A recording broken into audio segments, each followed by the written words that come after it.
Hello space lovers, ఎలా ఉన్నారు? ఈ వీడియోలో అంతరిక్షంలో శబ్దం ఎందుకు ఉండదో తెలుసుకోబోతున్నాం. ఏంటి, శబ్దం అనేది ఉండదా అని అనుకుంటున్నారా? అవును, సాధారణంగా శబ్దం తరంగాల రూపంలో ప్రయాణిస్తుంది. అలా ప్రయాణించాలంటే ఒక మీడియం కావాలి. మీడియం అంటే ఇక్కడ గాలి లేదా నీరు, ఒక పదార్థం. ఎక్కడో ఉన్న వెహికల్ హారన్ సౌండ్ మనకు వినపడుతుంది. అలాగే ఒక ట్రాన్స్ఫార్మర్ పేలిపోతే ఆ శబ్దం మన వరకు వినిపిస్తుంది. అంత దూరంలో ఉన్న వాటి నుంచి వచ్చే శబ్దం మన వరకు ఎలా వస్తుందో అని ఎప్పుడైనా ఆలోచించారా?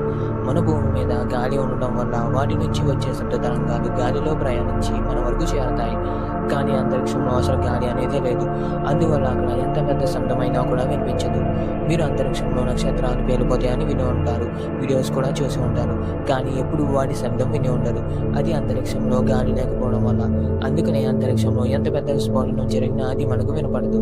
ఇలాంటి మరిన్ని వీడియోస్ కోసం అంతరిక్షం యూట్యూబ్ ఛానల్ సబ్స్క్రైబ్ చేసుకోండి.